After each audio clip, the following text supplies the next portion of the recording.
Hello, my name is Jim Smith. I'm a physical therapist and a faculty member at Utica College. We're going to talk about some strategies to make assisted walking most effective and as safe as possible. The first thing to do when looking at assisted walking is look at the seated surface. Chairs should have arms on them. It makes it much easier, as you'll see in a moment, to get up from a chair that has arms on them. Chairs should not be very low to the ground. That also creates more work. So it really takes some preparation to set the stage for effective walking by starting with a chair that will be easiest to get out of. The other thing you need to do is look at the environment in which you'll be walking. It needs to be clear, because if you have cords or wires, if you have pets moving by, that's going to increase the risk for problems as well. So I like to look at the area and know where we're going to end up and make sure that that whole path is clear. The other thing you need to do with that chair, if it's a wheelchair, it needs to be locked so that it does not roll away. If it's a chair that may have wheels or sliders on it, it needs to be backed up against a wall, because when you go to stand from the chair, if you have some difficulties with that, you're going to rely quite a lot on your arms to push up into standing. The other thing you'll see I'm using here is a guarding belt. You may have seen these with someone who's in a rehab center or hospital, and I have that type of belt here, but really any good leather belt will serve the same purpose, and the intent with the guarding belt is to allow me to have a firm grip on someone without taking a grip that sets them off balance or disrupts them. We're going to start by doing some walking with a walker. As the person who's assisting, I need to pay as much attention to protecting myself as I do the person who is walking. So I'm going to make sure my feet are spread apart, and as much as possible do any assisting or helping by bending from my knees and not bending over from my back. What I would like you to do is scoot forward in the chair. By scooting forward in the chair, she's at a better position to come to standing.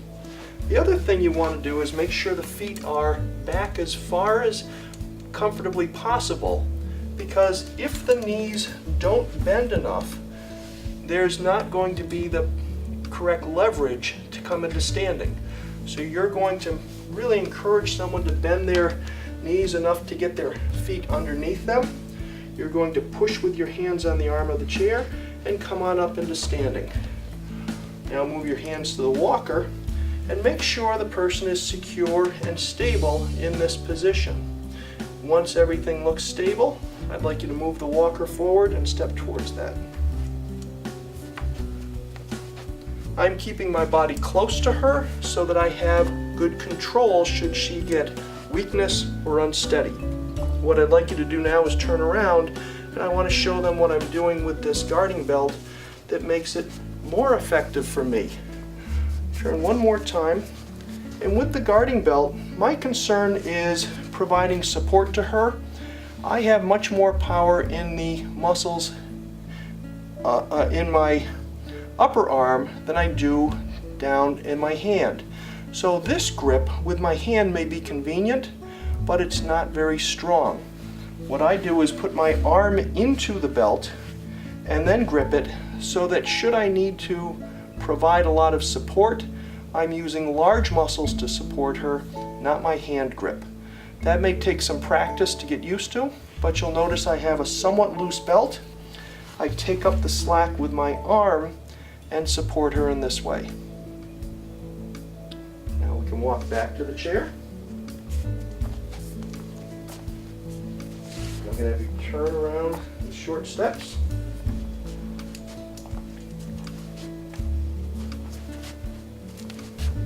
Get all the way back to the chair. Now I'd like you to reach back for the arm of the chair and let yourself sit.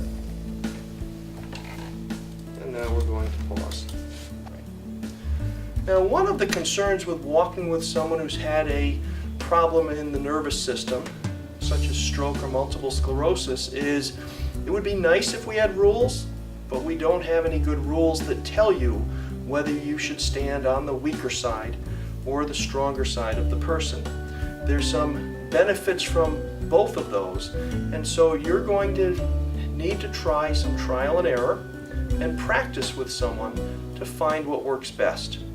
For example, if someone has had a stroke that left their left side weaker, they would do better carrying the cane on their right hand to allow them to actually shift away from that weaker leg while walking. And so their walking might look like this. What I will have you do is start with both hands on the arms of the chair. You're going to push yourself into standing, and then I will hand you the cane. Now you can take that cane, and in this case I'm going to have her walking by moving the cane, then your left foot, then your right foot.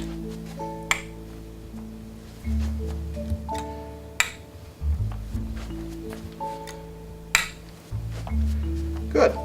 And the intent with that is that should she have weakness on the left side that causes her to buckle, I may be able to support her well by pulling her towards that stronger leg that is supporting her. The other thing I can do if someone's very unsteady, although if this is really the case you may want to bring in some outside help for plans, is I can also block that knee and keep it from buckling.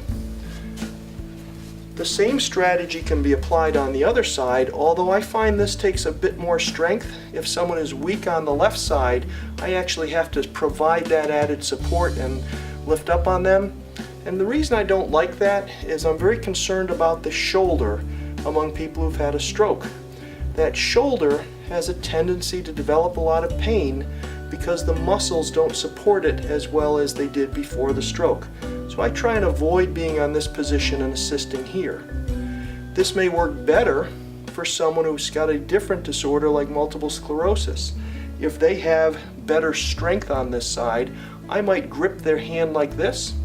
So I'm bringing my hand up from below theirs, crossing our thumbs, and she can now press down on that for additional support should she need it. And this is another effective way to support someone. Unfortunately, there is not a rule. You're going to try both sides and through practice find out what works best for each individual. Another concern for people who've had stroke or other neurologic disorders is the ability to process information. When we're walking, we're interpreting what's going on by our feet. We're seeing people coming and going towards us. That can be very disruptive. So there are some people who are going to walk very well in the quiet of their own home when it's familiar and there aren't disruptions. But they may have much more trouble when they go into a public environment, such as a place of worship or a restaurant, where people are greeting them and distracting them, which actually adds to the demands of walking.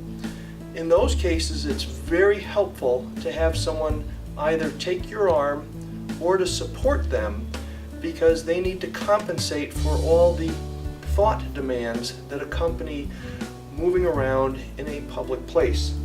So I'm going to have you stand up using your hands on the arms of the chair. Go ahead and stand up. If someone needs more support, I'll have you place your hand in mine so that she can lean on me if needed for walking. Or if this is someone who walks reasonably well, but the challenge is now they are having unsteadiness or difficulty in a busy environment, it would be fine to have them take your arm and hold on to you securely so you help them recognize problems and adjust for those. So we're going to walk forward at your most comfortable pace. Very good. You want to use strategies that will make it safe and easy for both of you, such as making sure the chair is secure, that it has arms on it, that the person is bending their knees enough so that the feet are under them and they can really help with going from sitting to standing. You also want to make sure that you have a secure grip to support the person. I recommend some type of belt for guarding that will allow you to help them should they become unsteady or need assistance. You're also going to find through practice that you will need to choose one side or the other depending on how well someone is moving. And then the concept that I encourage people to remember is that the busier or more complex the environment, the more demanding it will be on the person who is walking. And in those cases, you may need to step up and provide additional guidance and help them negotiate that environment. The other thing that comes to mind is, you'll notice while we were doing these demonstrations, I did not talk to the person a lot while they were walking. That's because my talking would actually provide a distraction from the demands of walking. There's a lot of thinking that needs to go into walking when you're using new equipment or new movement strategies because of a neurologic problem, and in those cases, allowing someone to focus and not talk about interesting things going on with them will improve their performance and improve their safety. Good luck and enjoy the walking.